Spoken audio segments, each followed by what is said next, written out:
Good morning, everyone, and welcome to another edition of Coffee and Sports in the Morning, right here on Wire to Wire Sports. I'm your host for the day, Mr. William D. Morgan, and I got my guy here with me, my guy Mo Better. Mo Better, what's up?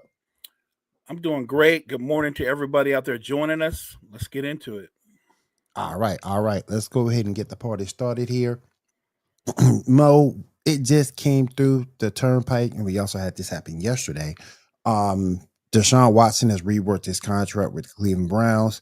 Dak Prescott also did the same thing yesterday. Both teams were saving about 36 million on the cap. So, Mo, let me ask you this. In Cleveland, in Dallas's case, we see that that's going to help them save money. To sign CD Lamb. Um, we talked about it yesterday. Ain't no way in the world they're gonna mend fence it with Miles Garrett. So with this move with Deshaun Watson, how much could that benefit the Browns? And would any free agents with all the mess that's going on will want to come to Cleveland now that they got a little bit of cap space? I think that's a good question. The answer would be it won't be any top flight free agent wide receivers because there's a question mark at the quarterback position. And while it's great Deshaun Watson reworked his deal to Mm-hmm. give the team more flexibility, I don't think that changes how Miles Garrett feels. It doesn't impact him one way or another. Like Nope. Miles Garrett, he wants to win, and he wants to win right now. And Cleveland is about as far away from that as you can get. So I don't think it really.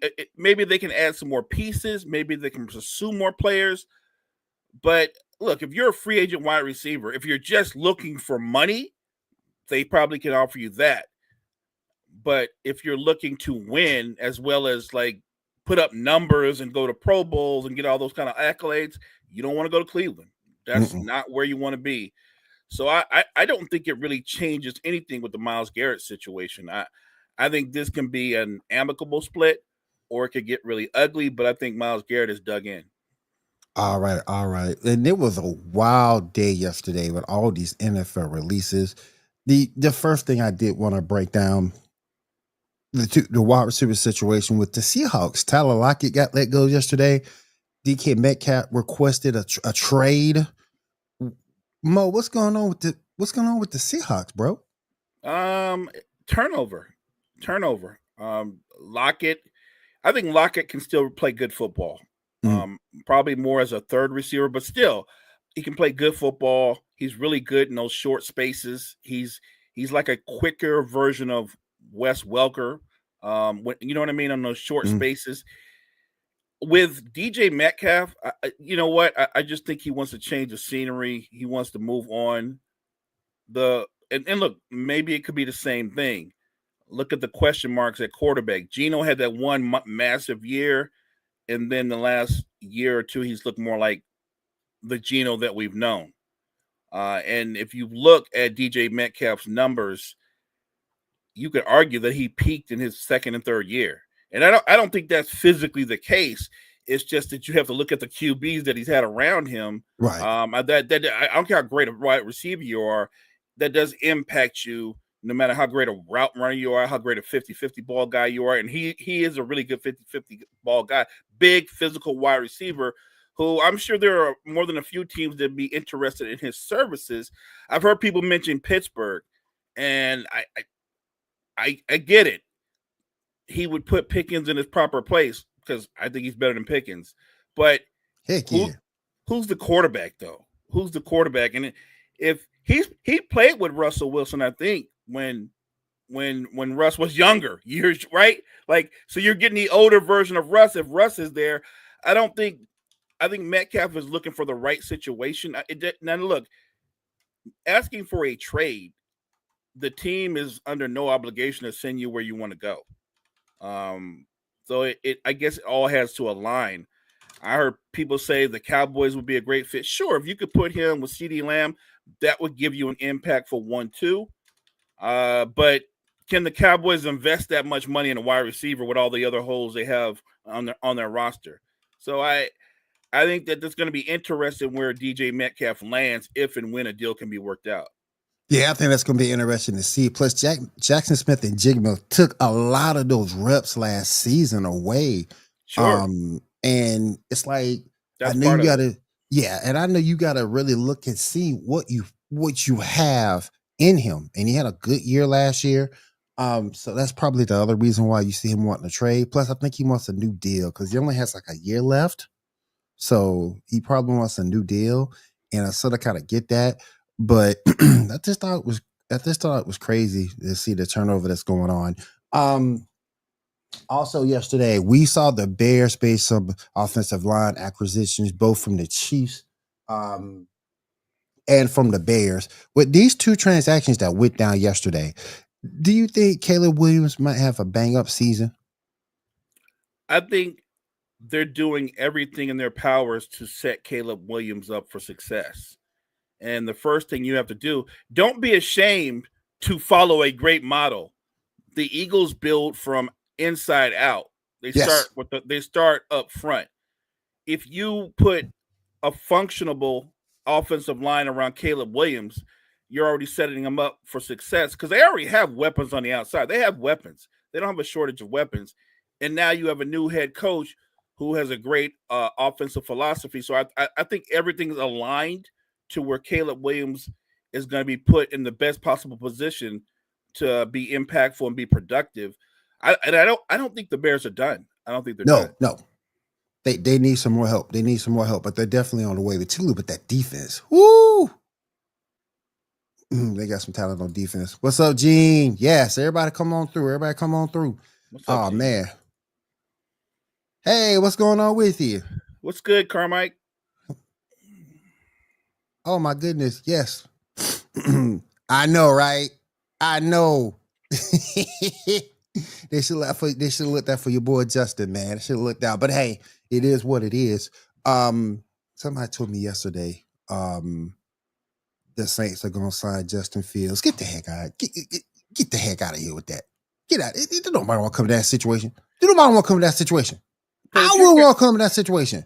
right, but if you're going to shine Justin Fields, like I'm not, and I'm not trying to kill Justin Fields, but don't you guys already have Taysom Hill?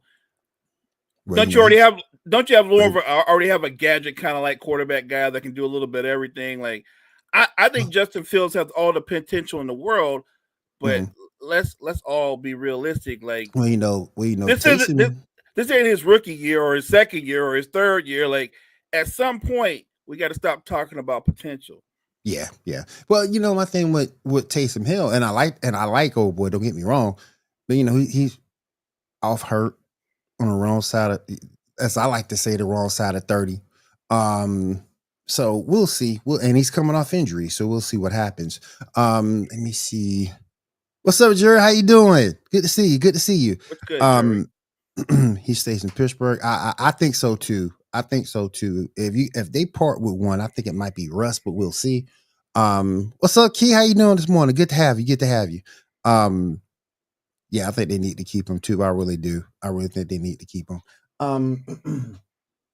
All right, the Raiders end up signing an integral part of that defense. They signed Max Crosby to a 3-year, $106 million deal. One of the few good moves that we've seen the Raiders done so far, Mo. You don't let talent like that leave the building. You're talking about an elite rusher, playmaker. He can go to either side. So good for the Raiders doing what they should. Like that's something they should do, and they did it. So I'm not surprised by this move at all. You don't let edge rushers go. No, too valuable, way too valuable. Yeah, they're gonna have to do something. They're really gonna have to restructure. This is when your front office keeps kicking the can down the road. That's what happens to you right there. That's what happens to you That's right there. facts. That's what happens to you. The Jaguars yesterday released wide receiver Christian Kirk. That thing made me mad. He came in all that money. You remember when you initially signed, and everybody told me it's going to be great for Jackson. It's going to be great. No, it wasn't. It wasn't. It wasn't a Go ahead. good thing. It didn't work out. But Nope. Here's the thing. One man's trash is another man's treasure, right? Because Christian Kirk was never a number one wide receiver. All right, he Mm-mm, never was. mm-mm. But now, if he gets signed by, let's say, a contender, and he's put in where he should be as a 2 or a 3, he becomes a much more effective and much more productive player. So I would look at some of the contenders out there who need wide receiver help. Like, I don't think the Dallas Cowboys should be looking at Metcalf or Devontae Adams. But you know, Christian Kirk might be in your price range. You know what I'm saying? Like, yeah. And I think he is a number 2. I think he's a 2. Let me see. Working the offensive side. Sunshine. What's that, Sunshine? Yeah, he's gone through a lot of good quality receivers. He has. He really has. Oh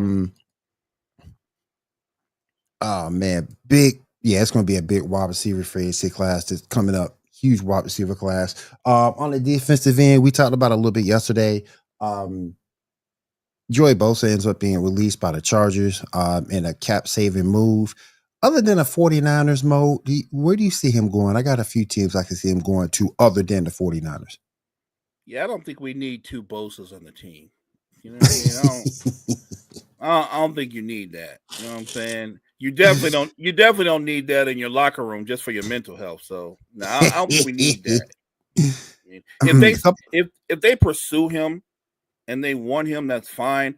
But John Lynch is not going to sign him to a big deal. You know what I'm saying? Yeah. Like he's not going to get rich coming to the Niners. So look, I think he can be helpful as a situational player, but he had one of those starts to his career where you thought he was going to be a beast. And he's just a solid football player, which is nothing wrong with that. I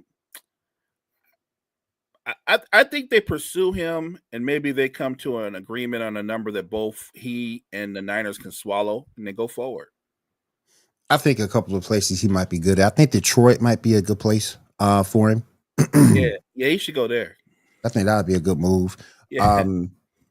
The only 2 places I could think. I was thinking about the Bengals, but then I started thinking, what they're going to lowball him because it's a cheap organization. But the Titans, if you just want to play, the Titans would be another place. If you just want to play, and then I think another place would be good for him as well. They would have to free up some cap space, but I think the Atlanta Falcons might be a good spot for him too. I like that move for Atlanta. Look, they're still looking for their edge rusher. I think last season they went out and got I can't remember his name right now, the edge rusher for the Patriots. They got him, and he really didn't turn out to be what they wanted. Atlanta's defense, they have got some solid football players at all levels. What they don't have is they have no pass rush. Zero pass rush. Yeah. That's what they need to do. All right, Mo, let's talk about last night in the NBA. We had some pretty good performances last night. You catching the NBA games last night, bro?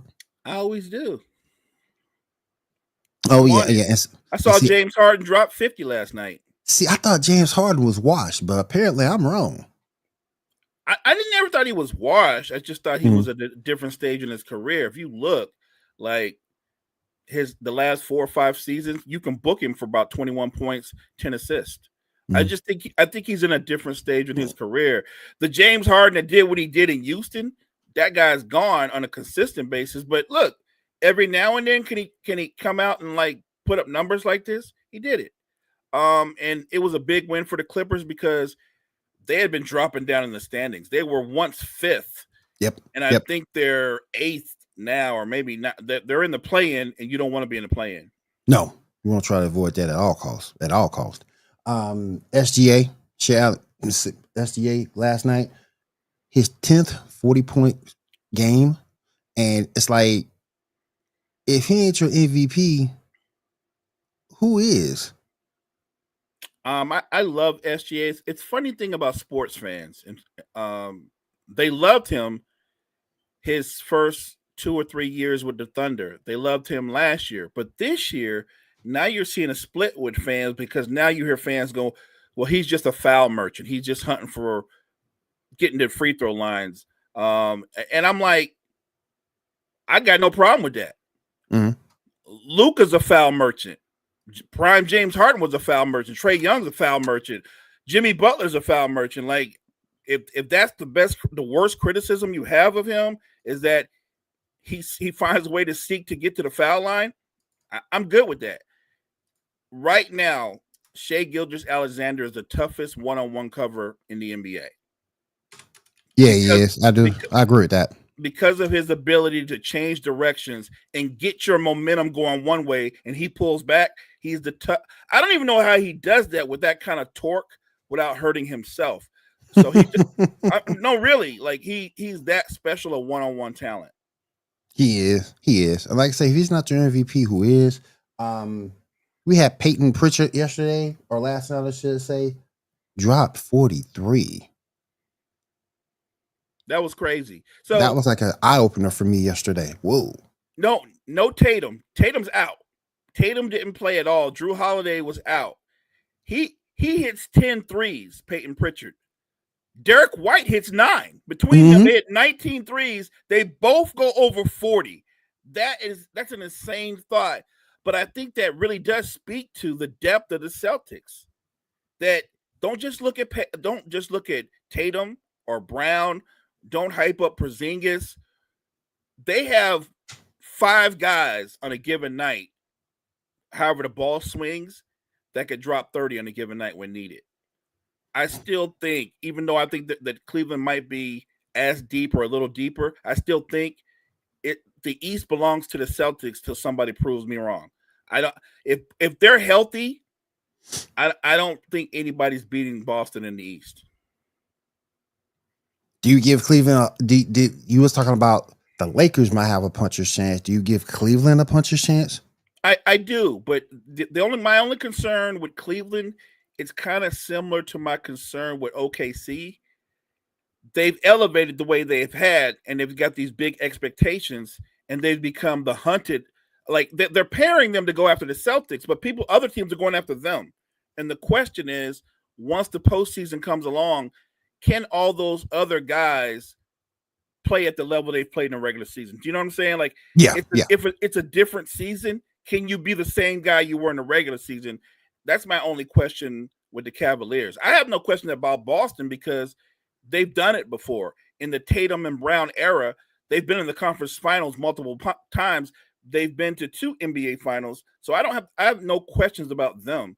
I think Cleveland has to prove to me that they're playoff tested and ready to go. So I get why they're favored to be the team to meet Boston in the conference finals, but we'll see. And it looks like your boy Kevin Porter Jr. came off the bench for a triple-double for the Bucks last night. That was something to look at too. I was kind of impressed by that. So if you've been following the NBA, you know that Kevin Porter's had his share of off-court troubles. But he's always been a talented player that could never just consistently put it together. Since coming to Milwaukee, having him in the role that they have him in, which basically they have him as the 6th man, I'm seeing a different Kevin Porter. And I'm seeing a Kevin Porter that's not forcing up shots, but he's playing more of a, if anything, if you watch Kevin Porter play now, he looks like Ben Simmons before Ben Simmons mentally checked out. Oh, yeah. And I'm hoping Ben can get better. I really am hoping Ben can get better and contribute. Too much of a talent. It's a weird thing because I've always seen what he did. And I remember always saying, like, the guy gives you 16, 8, and 8. Obviously, this is before the breakdown. If somebody told me a guy could give you 16, 8, and 8 and be an all-league defender, I'll take that all night. Oh, yeah. And to see him just fall off like that, it's gotten to, and he's never been one of my favorite players, but I'm actually rooting for him to resurrect his career. You say he could, man. I hope Ben can do a little something, man. I do. I really do, man. He doesn't have to be a star anymore. Maybe he just falls into a role, and he finds a way to play some impactful and effective basketball. It would be a good redemption story. That's for sure. A good redemption story. And who doesn't like a good redemption story? In any sport, right? Who doesn't want a good redemption story? A couple of days ago, we had the announcement from Fox Sports that Jimmy Johnson is retiring from the booth after 31 years. First of all, that's one heck of a run. Second, who do you think steps up and takes his place? Is it Gronk? So have you seen Gronk in the booth? Mm-hmm. He needs a lot of work, bro. Gronk needs. I mean, he's got a great personality.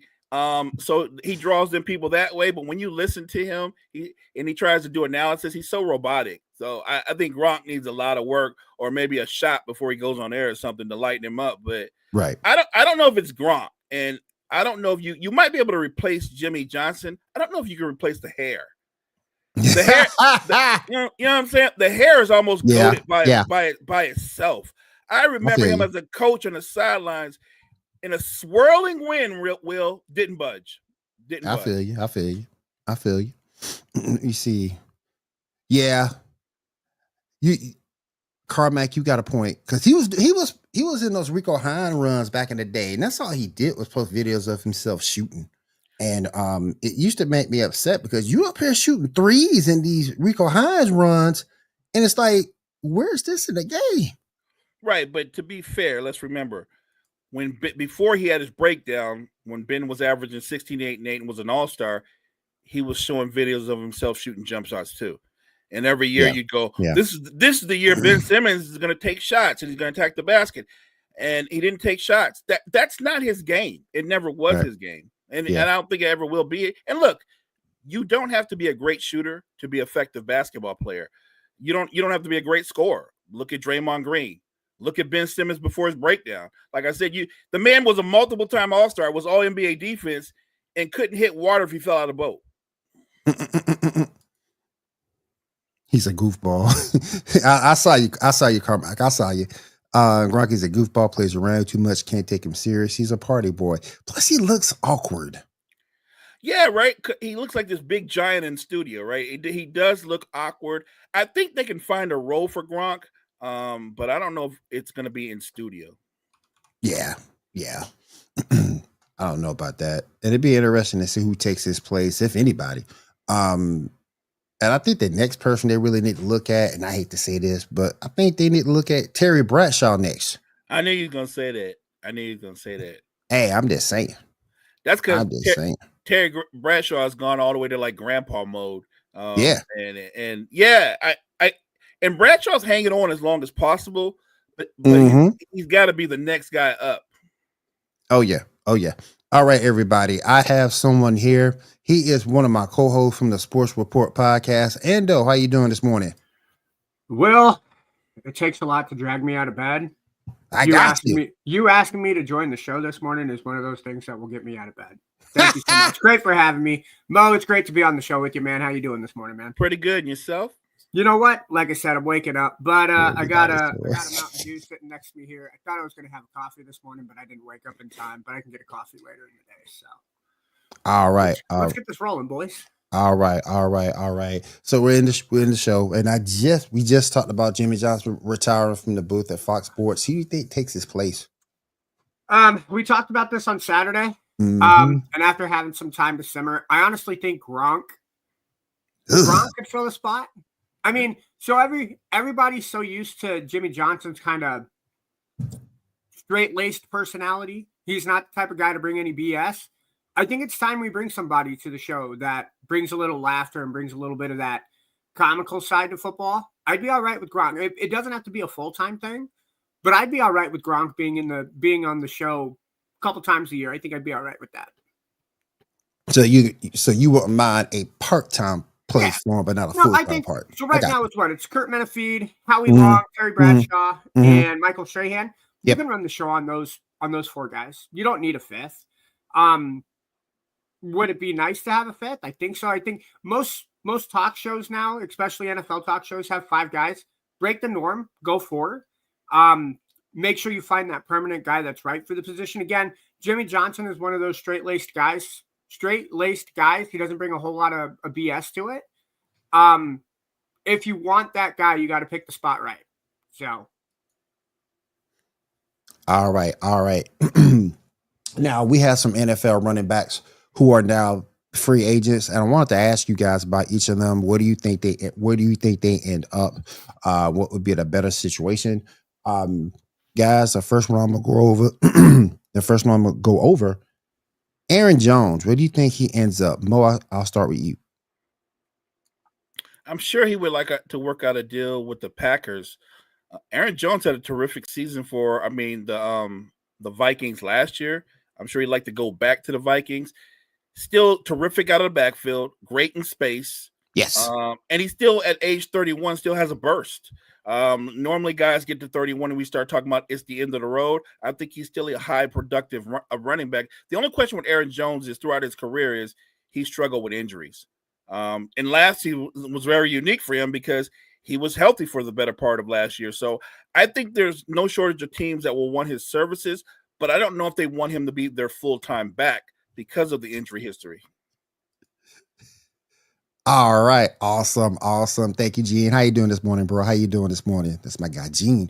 Ando, what do you think my man Aaron Jones ends up? Mo took the words right out of my mouth. I think Minnesota is not smart if they don't work out a deal with him. The only thing that I can think of is if they spend too much money on Darnold, which I don't think they will.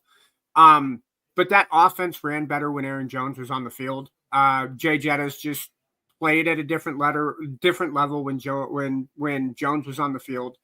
I think mathematically it just makes more sense for Jones to stay. If Jones has to find a different location, it's kind of interesting to see how Vegas will play out. I think Vegas could really use a running back. They didn't have any running back positions really, really helpful last year.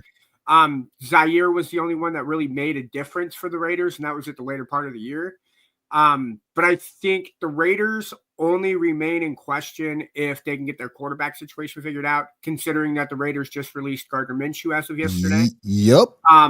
So it's going to be really interesting over, I would say, the first 72, 96 hours of free agency if the Raiders can get their quarterback.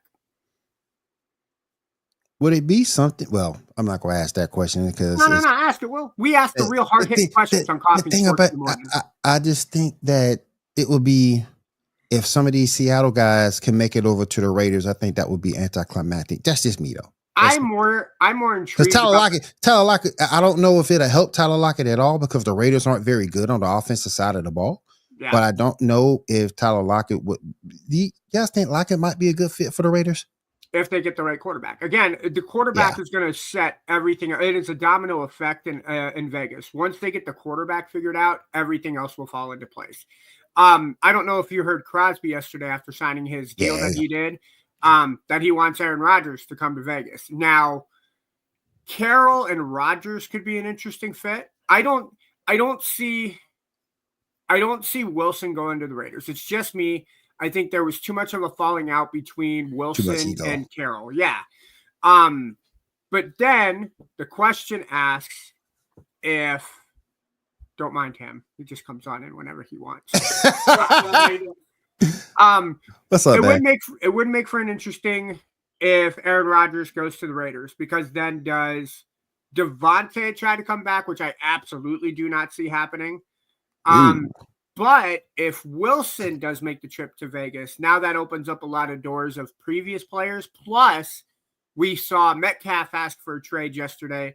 So the Las Vegas Seahawks could make a big old push in the AFC West.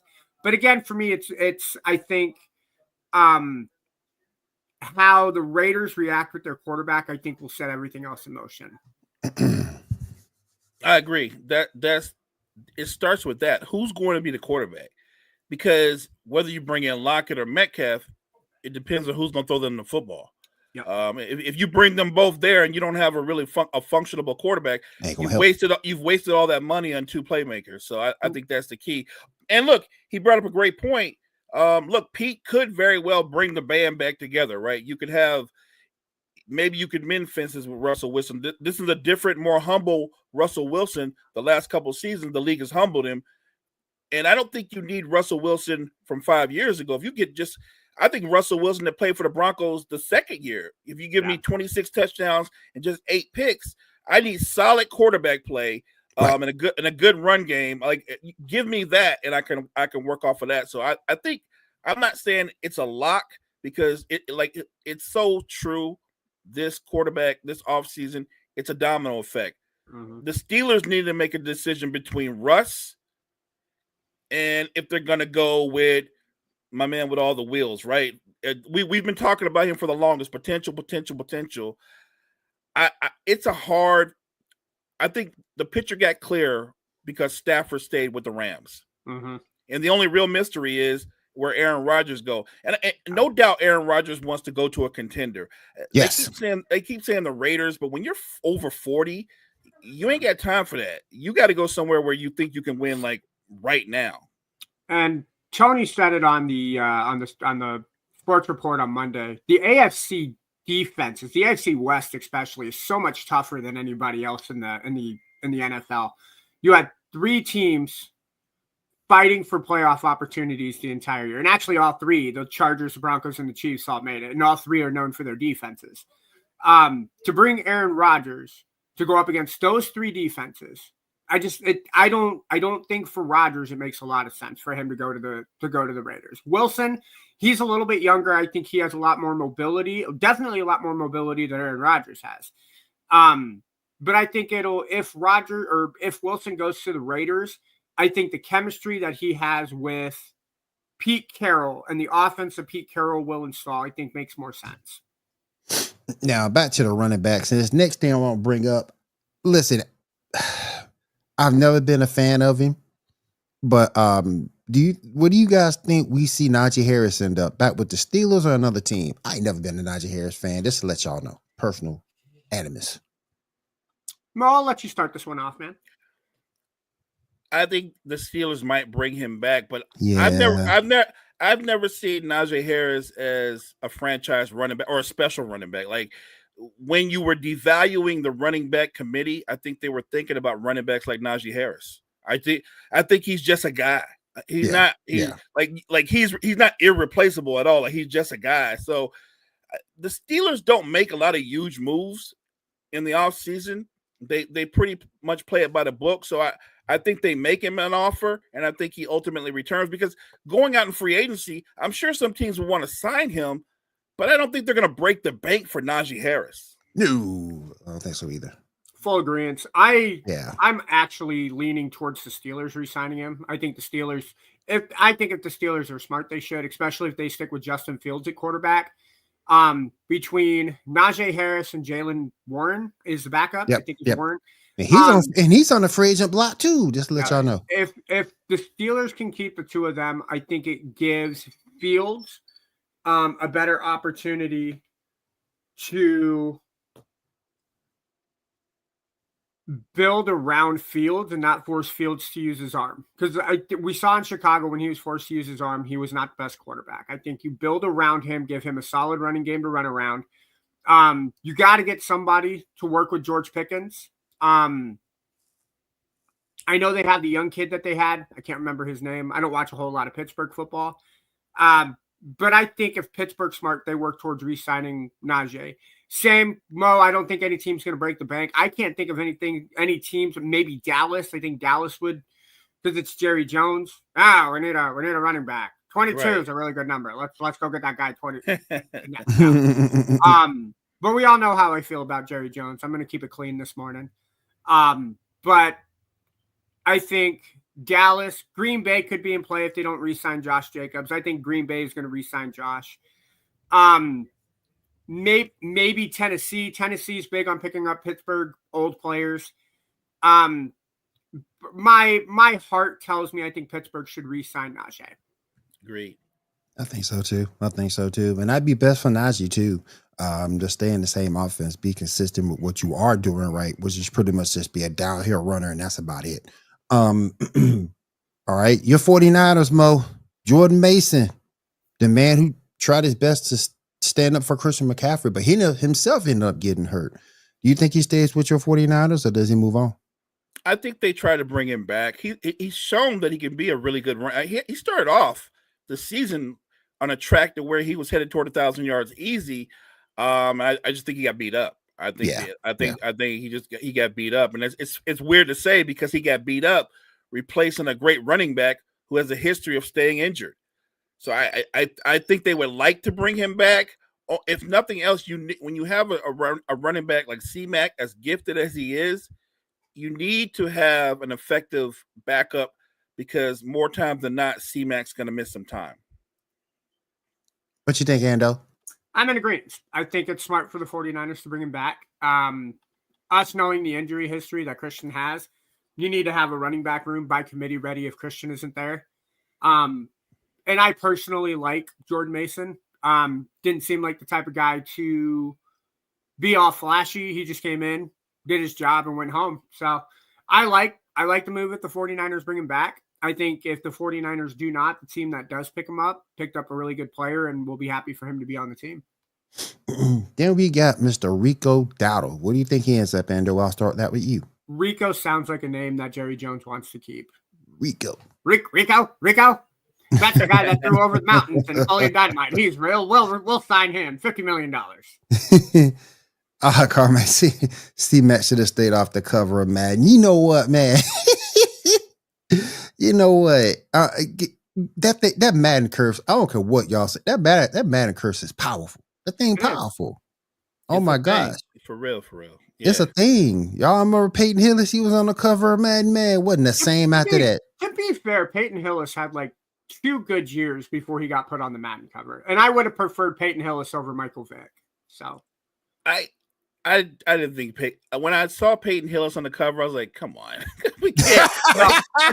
Was somebody else busy? Like, really? Like, we just can't, you can't put a running back on the cover of Madden if you're not even he wasn't even a top 5 running back. Like, he's not. No. And he was on a cover of Madden. Like, yeah. So, Mo, that was the first year. That was the first year Madden actually did their cover art by doing the bracket. The fans actually got to vote. So that was the first year that the fans got to put a player on the cover, and they voted Peyton Hillis because he had that really awesome season with that must have been the most pity votes I've ever seen. The only time you'll see a Cleveland player on the cover. Don't do Peyton Hillis like that, man. It's the only time you'll see a Cleveland Brown player on the cover of anything. Yeah. This one kind of perplexes me just a bit because I'm actually rooting for him.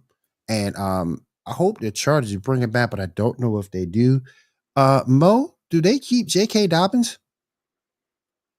I think they do everything in their power to keep J.K. Dobbins. Look, if you know anything about Jim Harbaugh, even though we live in a league where it's pass first, Jim Harbaugh's going to run the football. He's all about running the football. That's his mindset. That's his mentality. But I don't think that he'll run the football thinking that I need to have one guy carry the ball 35 times. So I think they will bring in some more talent. They'd like to bring Dobbins back, but I don't think they're going to overpay to bring J.K. Dobbins back. The system that Harbaugh runs, it's very running back friendly. If you have like a lot of guys that are one cut and go backs, they do well in the system. And what you thinking? I'm going to disagree with Mo. I think the Chargers do everything they can to bring him back because Justin Herbert was a much different player when Dobbins was on the field. The offense was much different when Dobbins was on the field. This could be one of those that they may overpay for. But I wholeheartedly agree with you, Mo, saying that the Chargers offense is running back friendly. We saw even when Dobbins got hurt, it didn't seem to miss a step when who's their backup that they got from Baltimore? Because they picked up 2 running backs from Baltimore this year. Gus Edwards. Gus Edwards. The offense seemed to click when Gus Edwards was there. But I like J.K. Dobbins more than I like Gus Edwards. I think the Chargers sign him again. Will they overpay? Probably. But again, Mo said it best. Harbaugh's offense is a running style offense. And Dobbins knows it. I think you bring somebody who knows the system, even if it's on a two-year deal. Dobbins and Edwards can still run it. I would say Chargers keep him. I like Dobbins, and look, I agree with all your points, but he is injury prone. And if I'm Jim Harbaugh, I'm probably gonna draft a running back in the fourth or 5th round. I'm gonna draft a running back. While we're on the subject of the Chargers, you did hear that the Chargers released Joey Bosa, right? Yeah, we talked about that. Yeah. And I mean, don't get me wrong. I like Nick Bosa more than I like Joey. Why? The only thing I can think they of save money on the cap. He was a cap casualty. They save money on the cap. They saved $25 million. Yep. That's why. That's why. That's why. I don't know, man. I may not like the guy, but the dude's a beast. So, decisions, man, decisions. Yeah, and that's what a lot of teams are facing with the salary cap. That's what a lot of teams are facing. Some more than others, but that's what everybody's facing. All right, the Colts look like they're trying to find a backup quarterback, somebody who could compete with Anthony Richardson, who I still say should not be a starter in the NFL. But I thought the list was interesting. According to ESPN's Jeremy Fowler, there's 4 guys that are potential targets. And I think this list is kind of interesting. One guy is Daniel Jones. I don't know if I feel that. Of course, Justin Fields is on their radar. This one kind of intrigues me. Trey Lance. So that's funny. It's funny, and yet Richardson is so bad, it's not that funny, right? Like Richardson can't even throw a swing pass. Like he can't throw anything, and he can't read defenses. So I don't know. To be honest, he's not better than Danny. Everybody you named, he's not better than maybe Trey Lance, but everybody else, he's not better than him. So that if you want to bring in competition, you're bringing in more than competition. I would say there's a strong 50-50 chance that Danny Dimes or it slips my mind again. Justin Fields will beat him out. Like I think they're both better than him. So he's a freakish athlete, but he's not a quarterback. He can throw the ball a ton, but he's not a quarterback. He is the definition of a combine baby. Oh yeah. And the last dude they're looking at is Jacoby Brissett, and he's on everybody's radar for a backup as far as I'm concerned. Yeah, I like Jacoby. I think because Jacoby played for the Colts a couple of years ago. Yep. I would lean towards Jacoby, maybe Daniel Jones. Jones has got a bad rap, obviously, for his time in New York, but I don't think it's entirely Daniel Jones's fault that he didn't work out in New York. Fields, like I said, I think Fields stays in Pittsburgh. I think he'll be off the board. And then how Trey Lance got into the NFL is beyond me. He had 9 starts in subdivision football. I mean, it's great that he played for North Dakota State. Congratulations. You played for the best subdivision in football. Congratulations. But I think it's adamant when Jerry Jones is looking for a quarterback to back up Dak Prescott, and you only play him in the season finale. You could have been playing him earlier after Dak got hurt, and you were like, no, Cooper Rush is our guy. we're out of the playoffs? All right, I guess we'll give this Trey Lance guy, or his name's Trey Lance. Okay, yeah.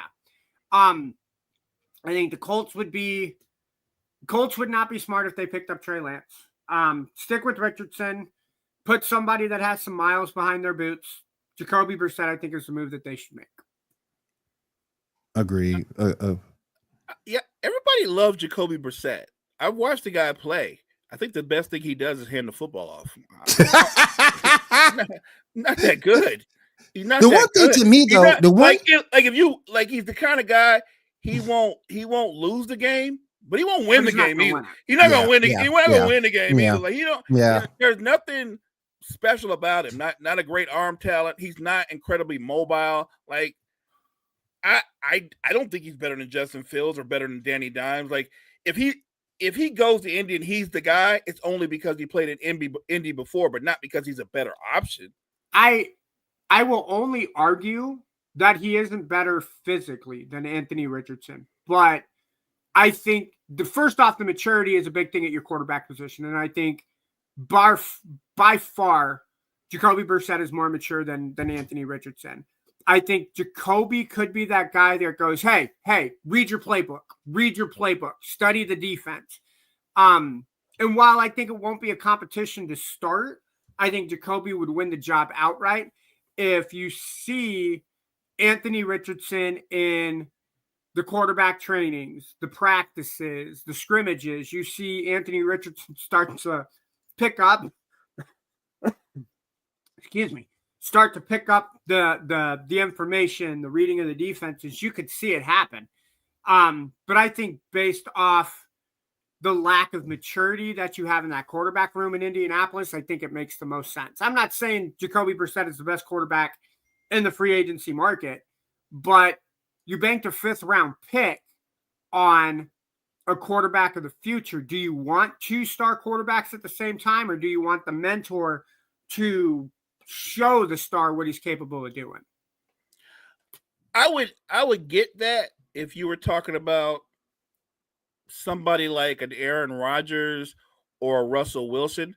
Like Jacoby Brissett is a veteran, but it's not like he could read defense as well because he couldn't. So, I mean, he's been in the league a long time. That would be like, let me bring in Geno to mentor my – like, Geno's not – he's been in the league a long time too, and I'm sure he's a good locker room presence, but he's not really the guy to tell me how to read defenses or recognize the safety walking up, because I'm like, dude, you've been in the league 12 years and you still can't see the safety walking up. Like, I can't learn from you. I can learn how to be a better person from you, but the actual game of football, you never mastered it.